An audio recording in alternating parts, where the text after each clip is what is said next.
नमस्ते गुरुजी। जय गुरुजी महाराज। जय गुरुजी सासंग जी।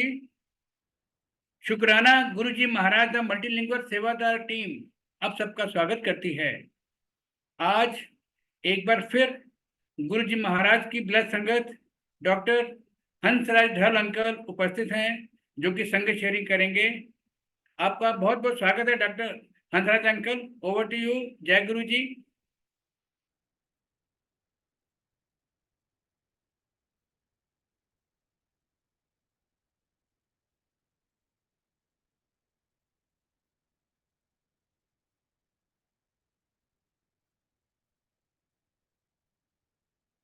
ढल अंकल अपने आप को अनम्यूट करें प्लीज।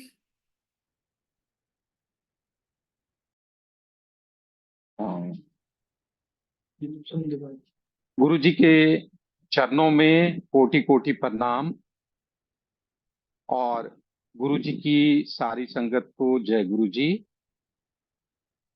सबसे पहले मैं गुरु महाराज का शुक्राना करना चाहूंगा। आज एक फिर गुरु महाराज ने अवसर दिया, मौका दिया, जिसमें ये संभव हो पाया कि दोबारा से एक बार मैं गुरु महाराज के चरणों में अपना सत्संग शेयर कर रहा हूं। और आज का दिन इसलिए भी महत्वपूर्ण कि आज जो है मेरा जन्मदिन भी है और गुरु महाराज ने आज मुझे चुना वासन अंकल के जरिए। तो बहुत बहुत शुक्राना गुरु महाराज। संगत जी, गुरु महाराज के चरणों से हमें जोड़ने का अवसर मिला था 2005 में, जब गुरु महाराज ने अपने चरणों में बुलाया था। संगत जी, 2005 के वर्ष में मेरा एक रोड एक्सीडेंट हुआ था और उस रोड एक्सीडेंट में मेरी दाईं टांग में मल्टीपल फ्रैक्चर थे और मेरे सिर में हेड इंजरी थी। मेरे जो रिस्ट है, हाथ है, उसके अंदर भी जो है वो चोटें थी। उसकी रिकवरी के दौरान Anil Agarwal uncle, doctor Anil Agarwal uncle, जो कि मेरे परिचित थे, वो मिलने आए थे और उन्होंने मुझे उस समय यही कहा कि ढल अंकल, मैं दिल्ली में छतरपुर में गुरु महाराज हैं, उनके वहां जो है जाकर एक बार आपके लिए अरदास करूंगा ताकि आपको जल्दी से स्वस्थ मिले, अच्छा स्वस्थ मिले। और संगत जी, वो फिर दोबारा आए कुछ समय के पश्चात मिलने के लिए, हालचाल जानने के लिए। उस समय तक मेरी काफी हद तक रिकवरी हो चुकी थी चोट से। और डॉक्टर अनिल अग्रवाल अंकल ने मुझे कहा कि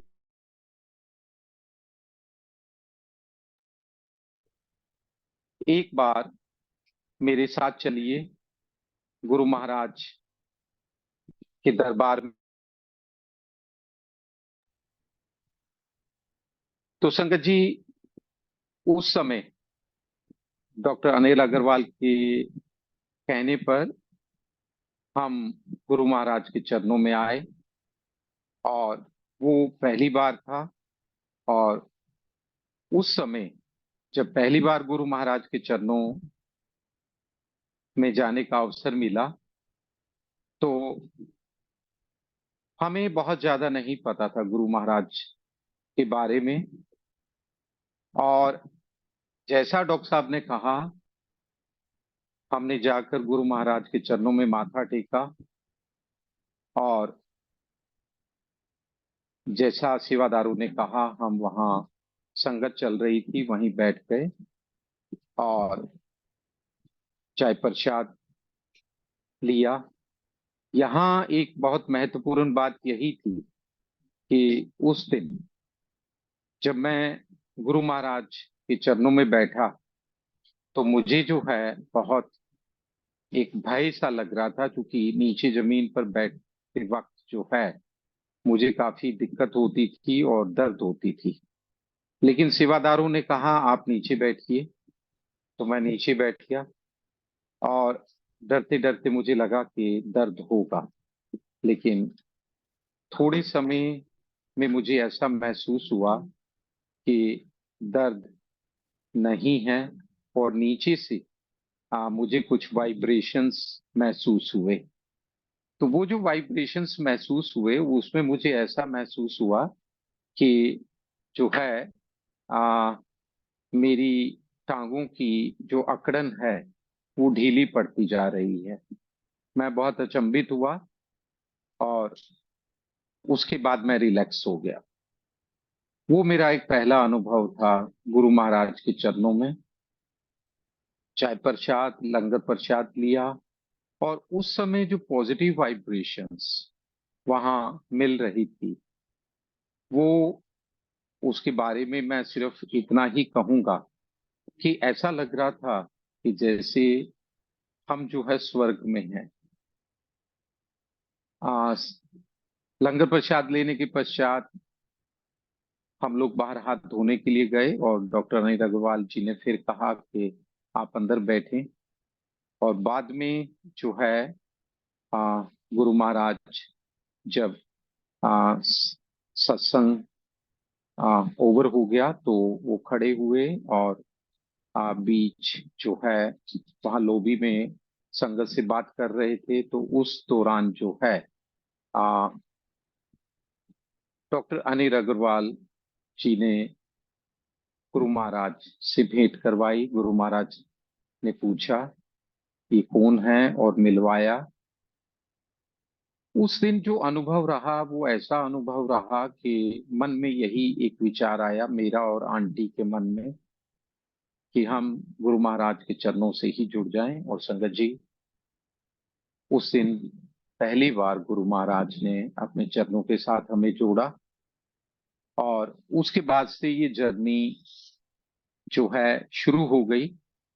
बीच बीच में ना केवल हम, मैं, मेरी आंटी, मेरे दोनों बच्चे, हमारे बेटी बेटा, हम गुरु महाराज के चरणों में जो है वो दर्शन करने के लिए जाते, संगत में जाते। बल्कि साथ साथ हमारी दोनों बहनें, उनका परिवार, उन्होंने भी इच्छा जाहिर की और उनको भी हम लेकर गए और वो भी गुरु महाराज के चरणों से जुड़ गए। तो जब गुरु महाराज के यहाँ हम लोग समय समय पर जाने लगे तो संगत से मिलना हुआ। गुरु महाराज के बारे में जानने को बहुत कुछ संगत ने बताया, सेवादारों ने बताया। और धीरे धीरे जो है ये जर्नी आगे बढ़ती गई। उस समय पर संगत जी, मुझे आज भी याद आता है कि मेरी जिंदगी में बहुत चुनौतियां थी, बहुत चैलेंजेस थे, बहुत परेशानियां थी। जॉब को लेकर जॉब स्मूथ चल रही थी लेकिन परेशानियां आती थी। और मैं परेशान भी रहता था इस वजह से कि शुरू शुरू में यही लगता था कि मैं सारा काम अपना ईमानदारी से करता हूं, लेकिन ये फिर परेशानियां क्यों आती हैं। तो संगत जी, जैसे जैसे गुरु महाराज की संगत में जाना वहां शुरू किया, धीरे धीरे ऐसा महसूस होने लगा कि वो परेशानियां जो है वो कम होती चली जा रही हैं और एक पॉजिटिविटी लाइफ के अंदर महसूस होती थी। उस दौरान बहुत कुछ जो है जिंदगी में बदलाव के तौर पर देखा। और अब मैं एक सत्संग वो संगत जी आपसे शेयर करूंगा कि उस जर्नी के दौरान किस तरह से गुरु महाराज ने हमें जो है सत्संग के साथ जोड़ा। सत्संग, वो सत्संग जो हम रोहतक में जो है अब संगत के साथ मिलकर करते हैं। तो संगत जी, ये बात है आ, 2014 की। उस समय जो है हमारी आंटी कहने लगी कि गुरु महाराज के सत्संग दिल्ली में भी होते हैं, गुड़गांव में भी होते हैं, और मैं चाहती हूँ कि गुरु महाराज का सत्संग हम अपने घर पर करवाएं।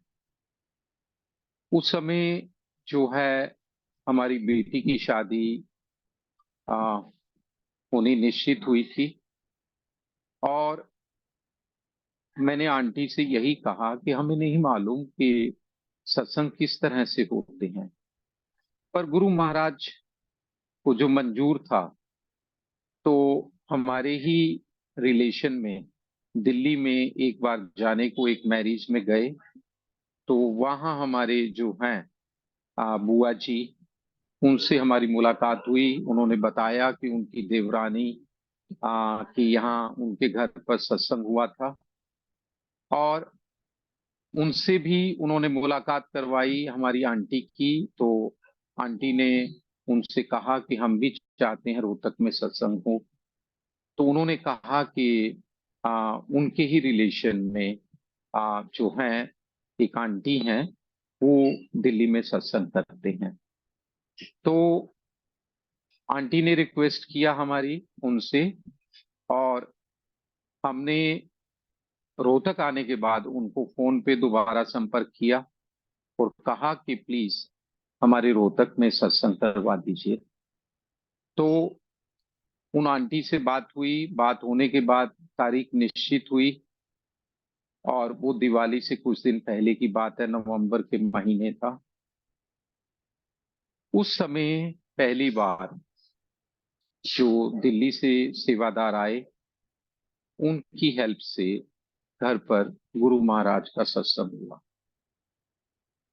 और जो वो सत्संग हुआ, उस सत्संग में आसपास हमारे नॉन रिलेशन में सब मौजूद थे, और सभी ने कहा कि हमें बहुत अच्छा लगा।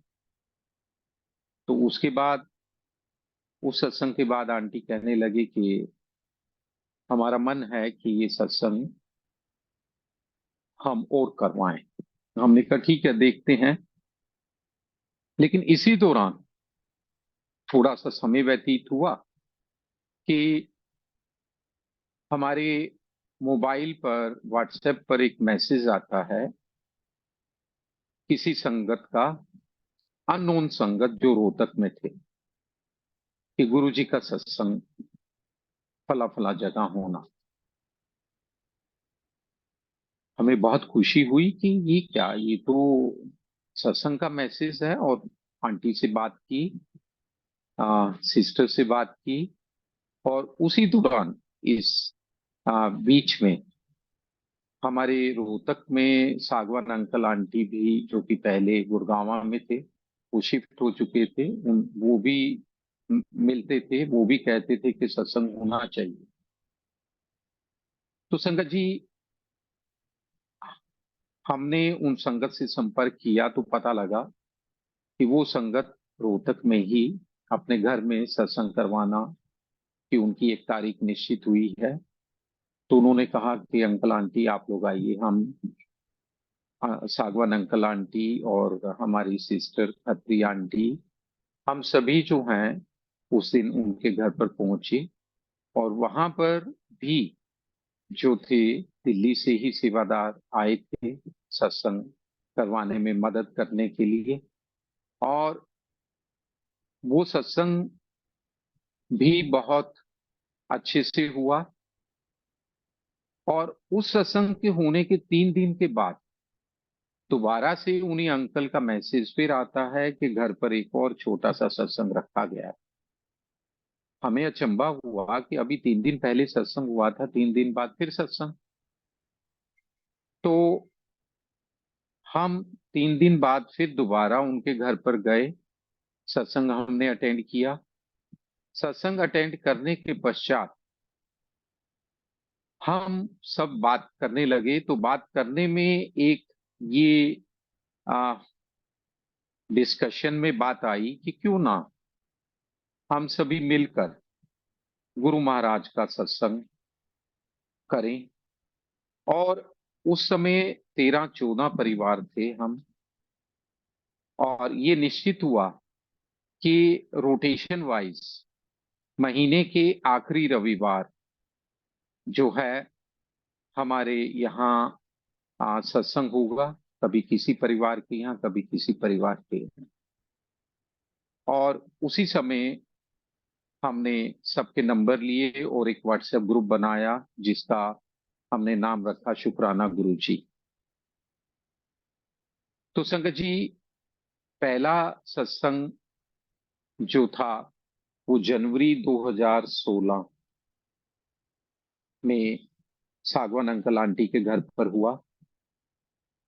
दूसरा सत्संग इसी तरह से खत्री अंकल आंटी के घर पर हुआ। तीसरा हमारे घर पर हुआ। तो सत्संग 10-15 परिवार जो जुड़े हुए थे वो इसी तरह से कर रहे थे। लेकिन धीरे धीरे मालूम नहीं गुरु महाराज को क्या मंजूर था, ये तो अब आकर मालूम पड़ता है बाद में। संगत जी, उसी दौरान बीच में एक कड़ी ये भी आती है कि 2016 की जून में हमारी अपनी जॉब से रिटायरमेंट थी। और उसी दौरान हमने ये सोचा था कि रिटायरमेंट के बाद हम अपने प्रोफेशन से संबंधित जो है एक एनजीओ हमने बनाई थी। और हम जो विकलांग बच्चे होते हैं, दिव्यांग बच्चे होते हैं, उनके रिहैबिलिटेशन, उनके पुनर्वास, उनकी शिक्षण प्रशिक्षण, थेरेपी, आ, वो कार्य करते थे। तो हमें ये था कि एनजीओ के माध्यम से जो स्कूल शुरू किया, स्पेशल स्कूल, हम उसमें कार्य करेंगे और बाकी का समय जो है हम अपने कंसल्टेशन क्लिनिक वो सब करेंगे। तो प्लान के हिसाब से ही हम चल रहे थे। लेकिन आ, अब मालूम पड़ता है गुरु महाराज को कुछ और मंजूर था।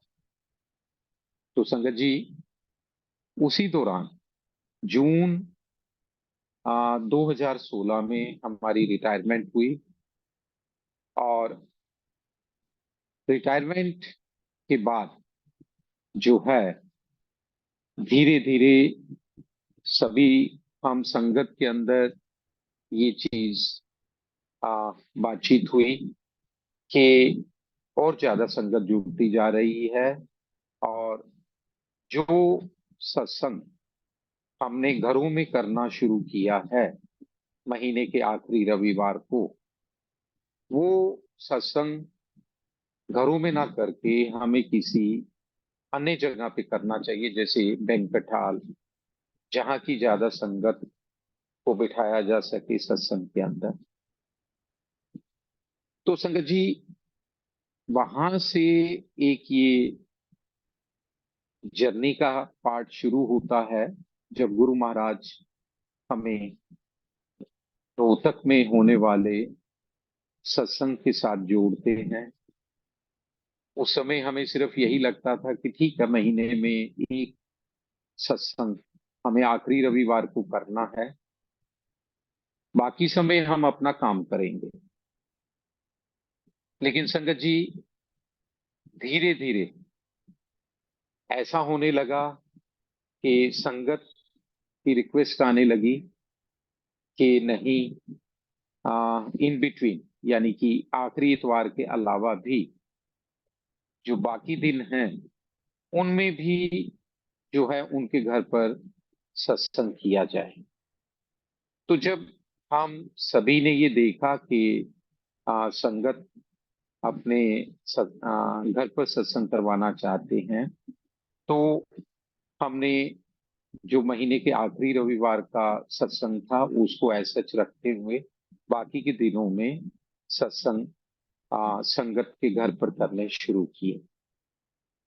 तो वो एक गुरु परिवार वहां से हमारा बना, जिसको हम कहते हैं रोहतक गुरु परिवार। और वो 2016 से शुरू हुई सत्संग की करने की ये जर्नी, आज 2024 तक गुरु महाराज की कृपा से, उनकी ब्लेसिंग से जो है वो चलती चली आ रही है। और जो प्लान हमने अपने बारे में सोचा था, संगत जी, गुरु महाराज को कुछ और मंजूर था। और धीरे धीरे जब ये देखा कि वर्किंग डेज में भी शाम के समय हमें सत्संग करने की आवश्यकता हो रही है, और दिन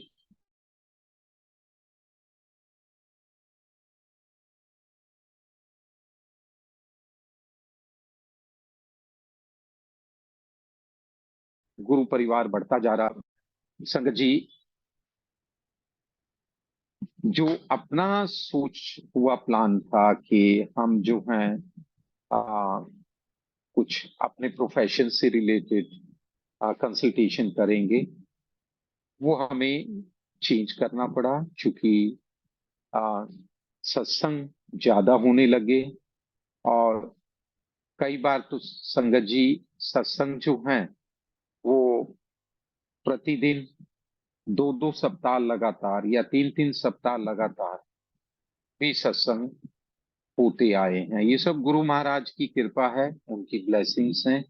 लेकिन जो एक विशेष बात मैं आपसे शेयर करना चाहता हूँ सत्संग करने से संबंधित, संगत जी, वो ये था कि जब गुरु महाराज कुछ चोले में थे, और उस समय हम एम्पायर स्टेट या बड़े मंदिर जो सत्संग अटेंड करते थे, संगत जी, वो सत्संग जो होते थे उसमें पिन ड्रॉप साइलेंस होती थी। और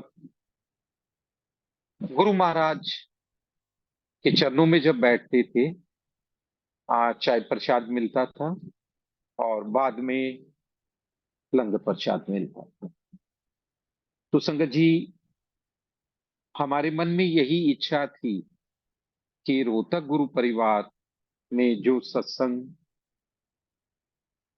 हो रहे हैं उसमें हम उसी सिस्टम को फॉलो करें जो गुरु महाराज के समय पे हमने खुद से जो है शामिल होकर देखे थे, या हम ये कहें कि जो बड़े मंदिर में सिस्टम आज भी फॉलो होता है। तो संगत जी, यहाँ मैं ये भी शेयर करना चाहूंगा कि सबसे मोस्ट इम्पोर्टेंट बात जो हमने देखी थी जब हम गुरु महाराज से जुड़े, वो था डिसिप्लिन, जो गुरु महाराज को पसंद था। और हम सबकी यही इच्छा थी कि रोहतक में जो सत्संग हो वो वैसे ही डिसिप्लिन में हो। शुरू में बहुत दिक्कतें भी आई, क्योंकि संगत की तरफ से ये रिएक्शन आता था जब हम संगत को ये कहते थे कि आप सत्संग में बैठते हैं तो आप बातचीत नहीं करेंगे, आप मोबाइल फोन का इस्तेमाल नहीं करेंगे। तो वहाँ संगत हमें जो है बड़े एक अलग लुक से देखती थी। और कई संगत तो ऐसी भी होती थी जो रिएक्ट करते थे गुस्से में। लेकिन ये ताकत गुरु महाराज ने दी कि नहीं, उन सब चुनौतियों को फेस करते करते हम आगे बढ़ते गए।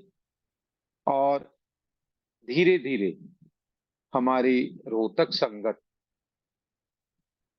को ये महसूस होने लगा कि जब पिन ड्रॉप साइलेंस होती है तो हमारी कनेक्टिविटी आसानी से गुरु महाराज से बन पाती है। और जब हम सत्संग में आते हैं तो हमें लगता है कि हमें कुछ मिला है, हमें कुछ प्राप्त हुआ है, हमने कुछ कमाया है। वो कमाई जो करने के लिए हम गुरु महाराज के चरणों में आए हैं।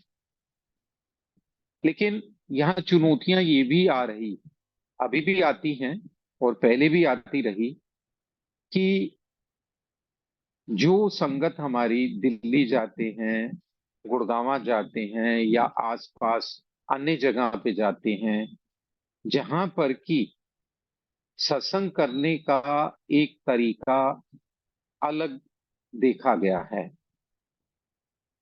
उस तरीके में जो वो संगत बताते हैं या कभी कभी हमने भी देखा है, वो ये होता है कि वो एक तरह का सत्संग न होकर एक पार्टी का रूप होता है, जहां संगत आती है और वो बातचीत भी करती है। वो सत्संग के दौरान मोबाइल फोन का भी इस्तेमाल करते हैं और जब मर्जी चाहे, जैसी मर्जी चाहे, वो जिस जगह पे बैठते हैं, बैठने का कोई डिसिप्लिन नहीं होता है। संगत आपस में बातें करते हुए खिलखिला के हंसते हैं। तो वो सारी बातें जब वो हमें कहते हैं कि फला फला जगह हमने देखा, ऐसा होता है, ऐसा होता है, तो हम हाथ जोड़कर अपनी संगत से उस समय यही कहते हैं कि आंटी जी, अंकल जी, वहाँ जो भी होता है वो वही बता सकते हैं जो वहाँ के ऑर्गेनाइजर हैं। लेकिन जो हम यहाँ महसूस करते हैं वो ये है कि अगर आप गुरु महाराज के सत्संग में आ रहे हैं, आप अपना समय निकाल कर आते हैं, चाहे आप अपने परिवार को जो समय देते हैं उसमें से समय निकालते हैं, चाहे आप अपने दोस्तों को, मित्रों को जो समय देते हैं उससे निकालते हैं, या आप अपने काम से समय निकालते हैं, या आप अपना आराम का समय निकालते हैं, तो आप अपना समय निकाल कर आते हैं ना। और किसके लिए आते हैं? कि सत्संग में आने के पश्चात आपकी कनेक्टिविटी गुरु महाराज से बने, या जिस भी इष्ट देवता के साथ आप बनाना चाहते हैं उनके साथ बने। और जब आप सत्संग से जाएं तो आपको ये महसूस हो कि हाँ, मुझे बहुत संतुष्टि मिल रही है। और अगर आप आ रहे हैं और वहां पर आप ध्यान लगाना चाहते हैं, ध्यान नहीं लगता, आप गुरबानी सुनना चाहते हैं, गुरबानी नहीं ठीक से सुन पाते। और संगत जी, हम सब जानते हैं कि गुरु महाराज हमें यही कहते हैं कि हमारी प्रश्नों का उत्तर गुरबानी से मिलता है। लेकिन जब वहां शोर शराबा होता, आपस की बातचीत हो रही होती है, तो गुरबानी पे ध्यान किसका जाएगा और कैसे जाएगा? ये एक विचार करने लायक विषय है। तो मैं ये कहना चाहता हूं, हाथ जोड़कर निवेदन करना चाहता हूं सारी संगत से, कि गुरु महाराज ने जिस सत्संग से हमें जोड़ा है और जिस सत्संग के माध्यम से वो हमारे कष्ट कटवाते हैं, हमें उसको उसी रूप में करना चाहिए जिस रूप में गुरु महाराज करवाते आए हैं। अब एक अजीब सी बात और भी देखने को मिलती है कि गुरु महाराज का तो यही कहना है कि सत्संग में गुरुवाणी चलनी चाहिए, लेकिन देखने में ये भी आता है कि गुरुवाणी ना चलाकर संगत सत्संग में भजन चलाते हैं।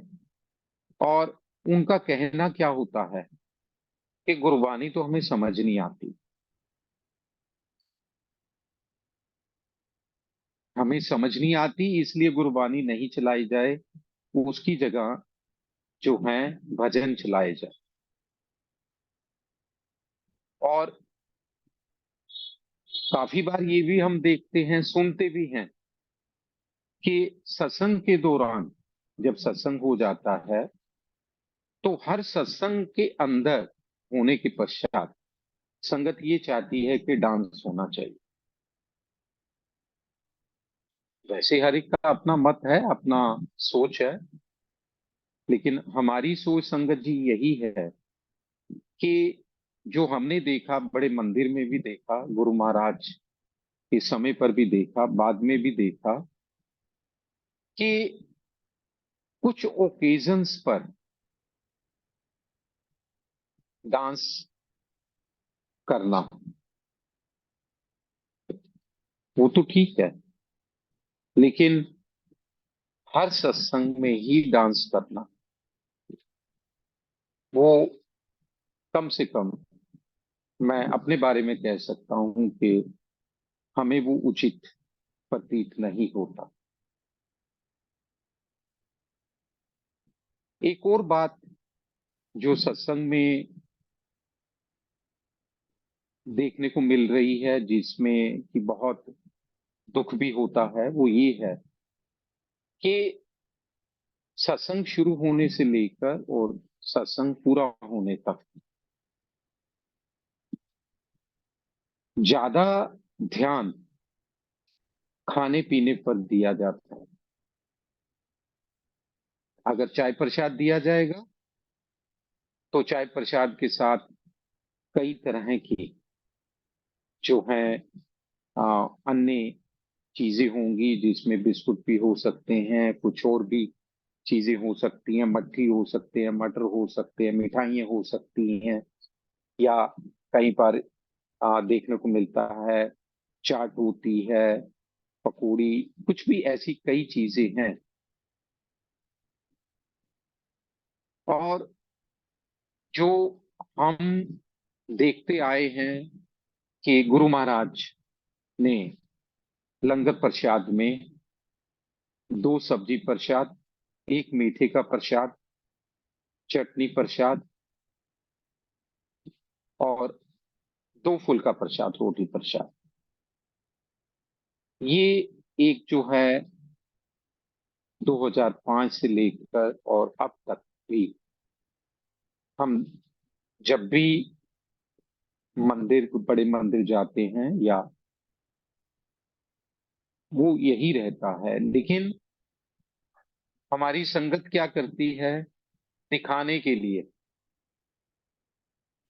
दो सब्जी की प्रसाद की अपेक्षा तीन सब्जी प्रसाद, और मीठे प्रसाद में दो मीठा प्रसाद, तीन मीठा प्रसाद।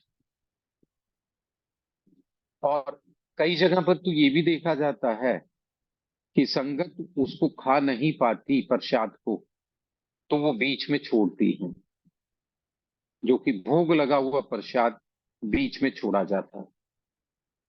और वहां पर जो ऑर्गेनाइजर्स हैं उनका इन बातों पर कोई ध्यान नहीं है। तो मैं तो ये मानता हूं कि हम पाप के भागीदार बन रहे हैं अगर हम ऐसा कर रहे हैं। अगर गुरु महाराज ने हमें सेवा बख्शी है, अपने चरणों के साथ जोड़ा है, सत्संग में सेवा करने का उन्होंने हमें जो है वो जोड़ा है उस काम के लिए, तो उसको हमें उसी रूप में करना चाहिए जिस तरह से गुरु महाराज करवाते आए। हमें उसे तोड़ मोड़ कर अलग अलग ढंग से, अलग अलग तरीके से करने का हमारा, मैं तो कहूंगा, कोई अधिकार नहीं है। अगर किसी संगत को मेरी बात बुरी लगे तो मैं माफी चाहूंगा। जो गुरु महाराज ने शुरू किया, हमें उसी को फॉलो करना चाहिए। एक और बात जो सत्संग से संबंधित है वो ये भी है कि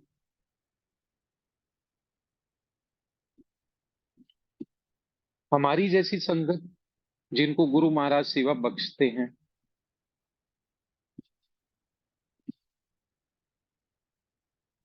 वो सेवादार सेवा लेने के बाद उन्हें ऐसा लगता है कि बस वही हैं और कोई नहीं है। यानी कि उनके अंदर एक ऐसी फीलिंग आती है, एक ऐसी भावना आती है जिससे अहंकार की बदबू आती है।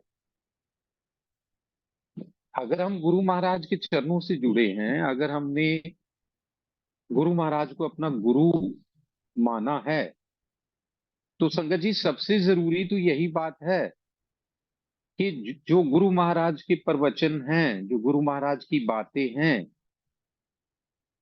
वो हमें फॉलो करना जरूरी है। जिसमें सबसे पहले आता है नीवा होकर रहो। गुरु महाराज कहते थे अपना अहंकार अपनी जूतियों में छोड़ के आओ। लेकिन संगत जी बहुतों बार हम ये देखते हैं कि हम लोग नहीं।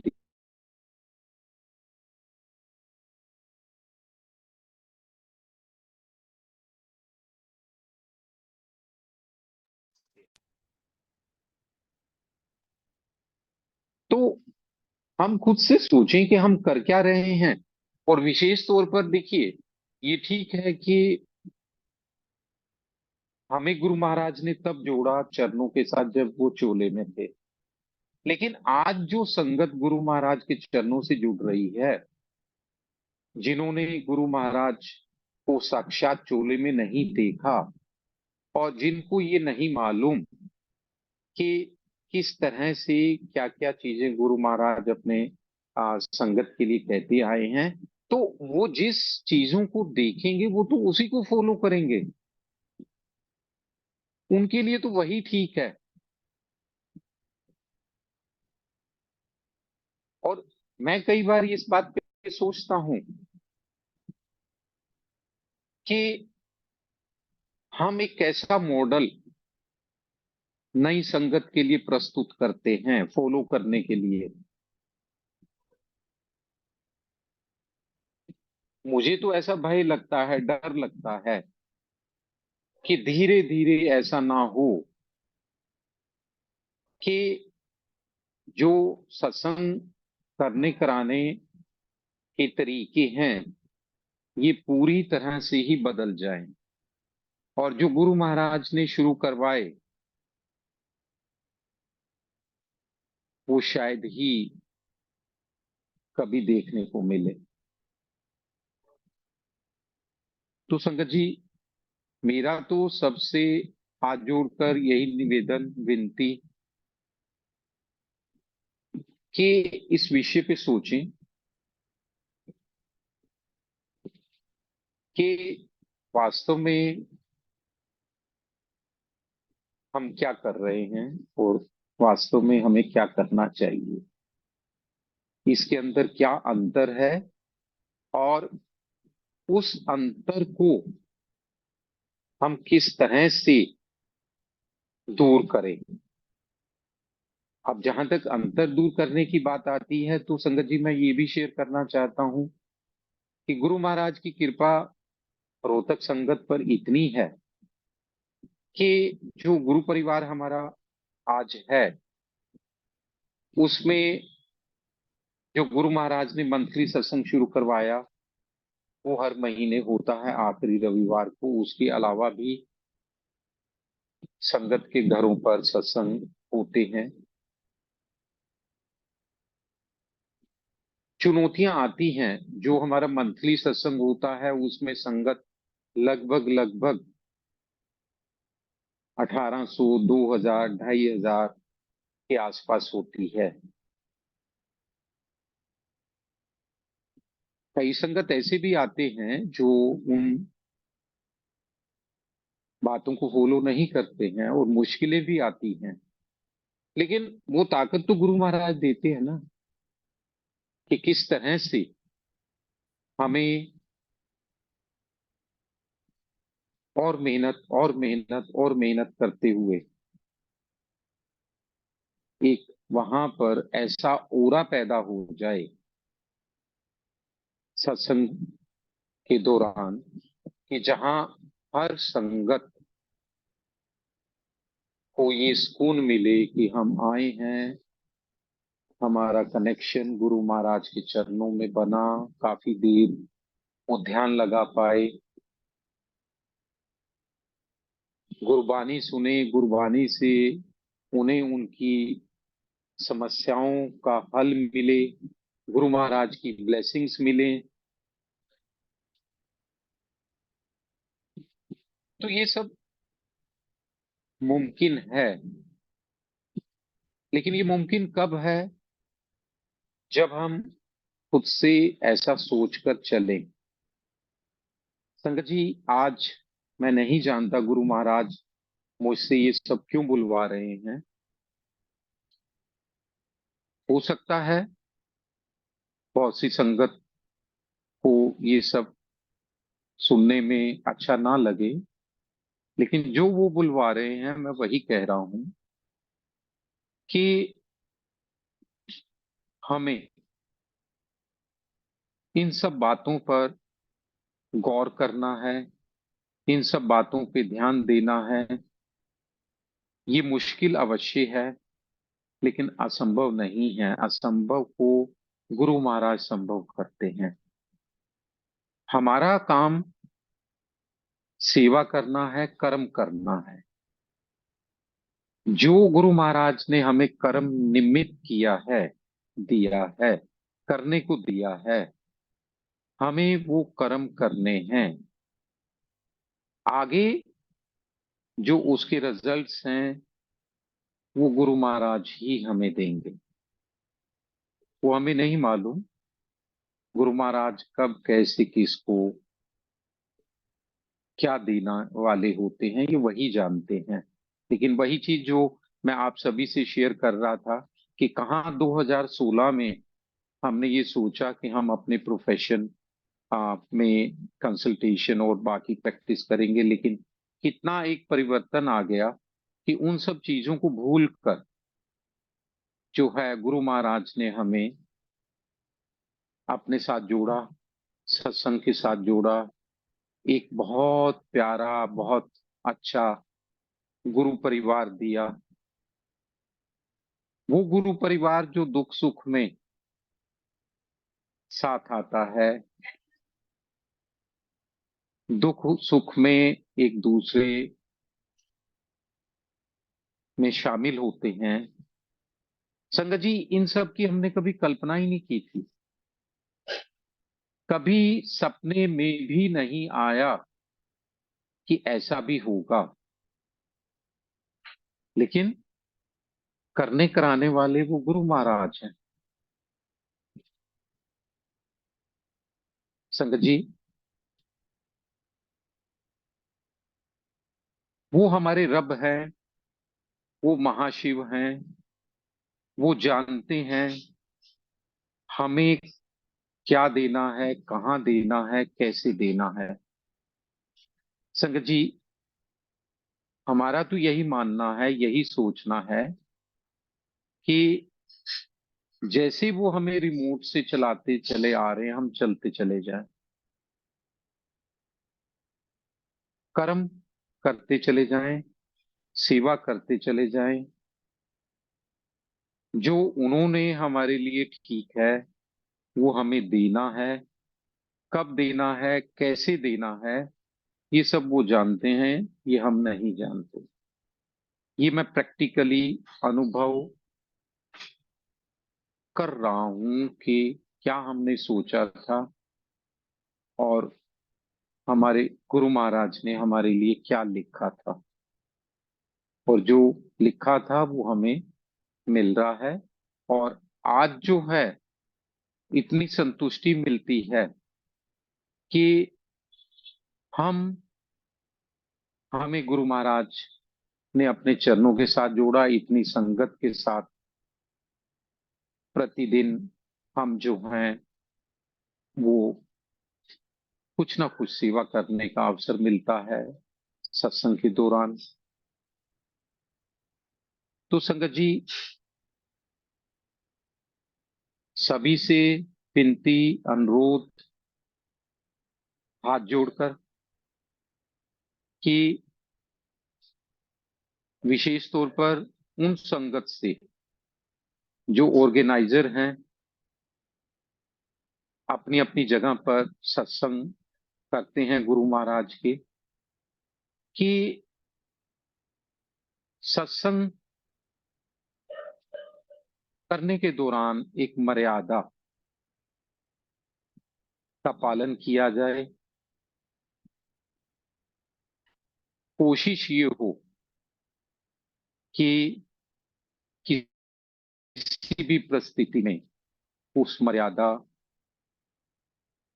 को हम ना छोड़ें, ना तोड़ें, उसका उल्लंघन ना करें।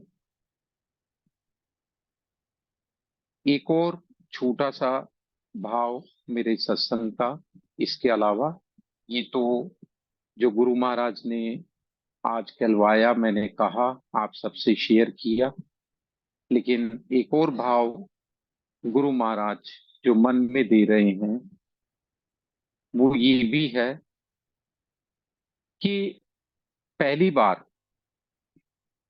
जब वासन अंकल ने से हमारी बात हुई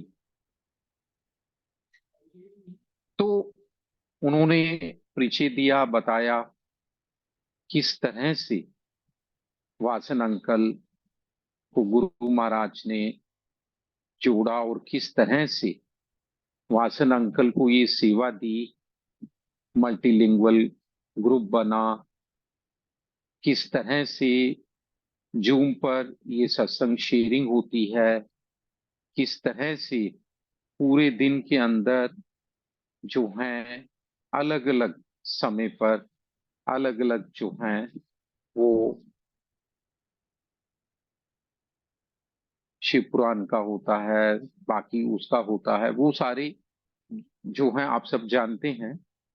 तो मैं ये सोचने लगा, जो कभी मैंने वासन अंकल से भी शेयर नहीं किया, लेकिन आज मैं शेयर कर रहा हूं सारी संगत के साथ, कि गुरु महाराज खुद से चुनते हैं अपनी संगत को कि उन्होंने किस संगत से क्या सेवा लेनी है। और मुझे बहुत सुकून मिलता है ये सब जानकर कि किस तरह से वासन अंकल ने अपना काम और वो सब छोड़कर जो है वो गुरु महाराज की सेवा में वो लगे हुए हैं। तो गुरु महाराज से यही हमारी विनती, प्रार्थना, अरदास कि वो शक्ति, वो हिम्मत जो आपने दी है वासन अंकल को, वो आप देते रहिए, ताकि जिस कार्य के लिए गुरु महाराज आपने उन्हें चुना है वो कार्य पूरी लगन के साथ वो करते चले आए, आगे भी करें। जय गुरु जी। संगत जी, शुक्राना मेरे महाराज, कोटि कोटि शुक्राना। आज की इस ब्लेस्ड डे में आपने मुझे चुना इस सत्संग को शेयर करने के लिए। जय गुरु जी। वासन अंकल।